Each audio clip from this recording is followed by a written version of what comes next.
The people of Skyrim fight with fire in their bellies so that when they die, they can go to Sovngarde to feast in Shor's great hall. But it's a shame to lose such great warriors because of a little thing like death. So I asked the question, can you beat Skyrim as a necromancer? Here are the rules. I'm not allowed to deal any damage to enemies directly, and I'm only allowed to summon ghosts or resurrect the dead to fight for me, which means no using Atronax or Daedra. Let's get started. I make my character and give him a name befitting a man of his choice of hobby.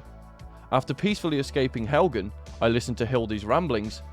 A dragon, I swear I saw a dragon. Then my next stop is the Ritual Stone. It lets me resurrect all the dead bodies around me for just over 3 minutes. After pledging my allegiance to the Standing Stone, I realise something. You can't resurrect the dead if there's no corpses. So to start piling them up like last week's laundry, I'm going to need some spells. So I'm off to join the College of Winterhold. But instead of attending class, I made a beeline for Finn's guest store, did my usual training scam, and bought the Summon Undying Ghost spell, a Creation Club spell. And now the adventures of Boney Jones and See-Through Steve can begin. When we get to Bleak Falls Barrow, I decide to test out the Ritual Stone power. Now, I can't really complain about my compadres being brain dead, because corpses aren't really known for having the most compelling tactics when it comes to fighting. But my god, I didn't expect them to be this bad. They might be dumb, but they have one huge strength. They are really good at the art of ganking. After some minor problems with the corridor sizes, my undead Asbo army stomps their boss, I give the Dragonstone to Farengar, then Steve kicks the shit out of Murmulnir at the Eastern Watchtower. Now it's off to High Hrothgar to get indoctrinated into a cult. On the way, Steve murders a necromancer at the Ritual Stone. If you want to be number 1, you have to take out the competition. After passing Argyr's initiation tests, we head to Ilinata's Deep to eliminate even more of my competitors. After Steve coats the walls of their ramshackled shithole of a lair with their blood, we head to Ustengrav, which is also riddled with pests. After Steve slaughters them without mercy, I make them my puppets as a further show of dominance. Turns out, they can't fight their way out of a wet paper bag, which didn't surprise me, but it did annoy me.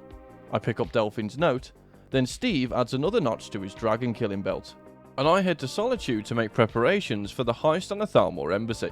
I watch Rogvir get his hair cut, then I try to resurrect him. But I learned 2 things doing this. You can't resurrect someone that doesn't have a head, and the guards don't like it when you try to meddle in their executions. After giving my crap to Melbourne, me and Steve barge into the Thalmor embassy and he hacks them to bits. Then I use my power over life and death to force the rest of the Thalmor to die at the hands of their former comrades. After I get the information I need, I decide to stop being a tardarse and actually go to school. Tolfdir teaches me how to keep hot balls away from my face, then we head out for a class field trip to Sarthal. The second we get in there, I immediately wander off and get myself trapped, and I'm forced to commit some vandalism to escape. After having a conversation about destiny outside the laws of space and time with Narian, Tolfdir and Steve put some Draugr back in the ground. Then me and Tolfdir stumble across a giant marble. After reporting our findings to the Archmage, Urag decides my efforts would be better spent as a library debt collector, so I'm off to Felglow Keep to get some books back. I can't complain though, because me and Steve get to kill more conjurers. After getting the neatly wrapped strips of tree flesh back, me and Quaranir have the same conversation I had with Narian.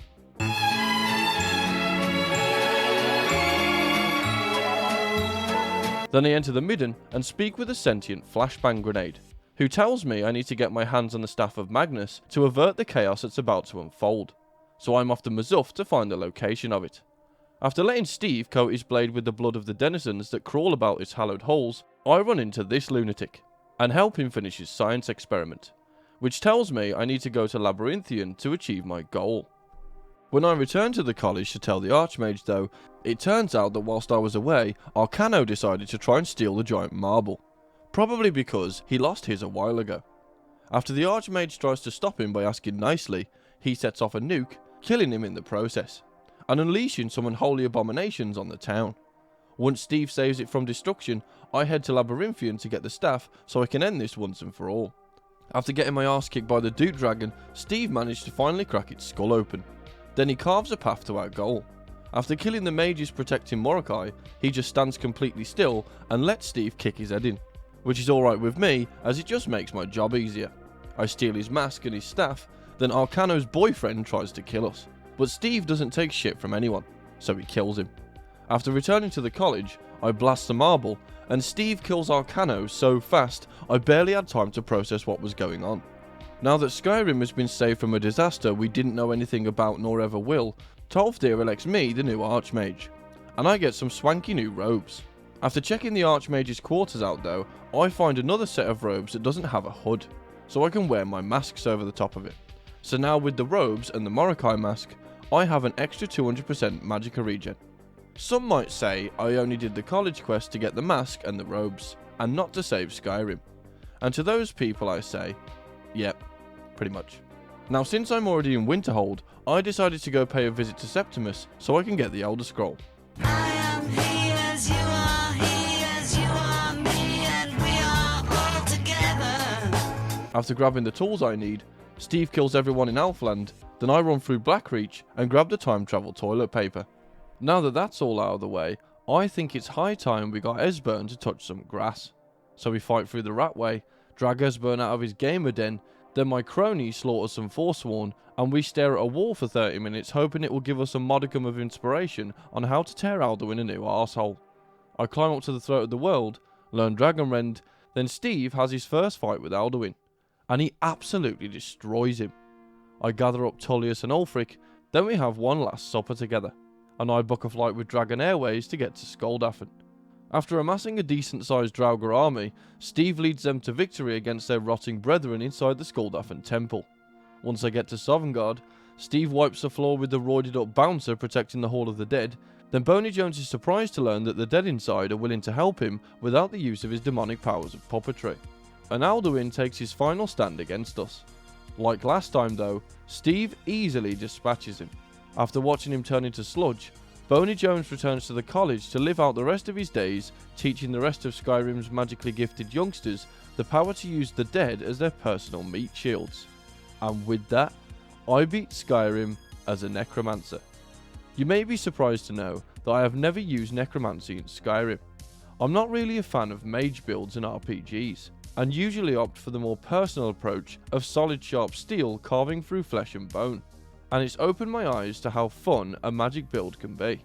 Also, as a side note, if you notice my voice changed halfway through the video, it's because I developed a cold midway through editing it, so if you notice my voice going from normal to sounding like I've got a frog in my mouth, that's the reason why. Thanks for watching. If you enjoyed the video, feel free to leave a like and subscribe. It helps the channel out loads if you do. Plus if you hit the notification bell, you get to watch more juicy content from yours truly when it releases. If you have any suggestions on games you want to see featured on the channel, or you just want to say hi, drop a comment down below. And I'll see you next time.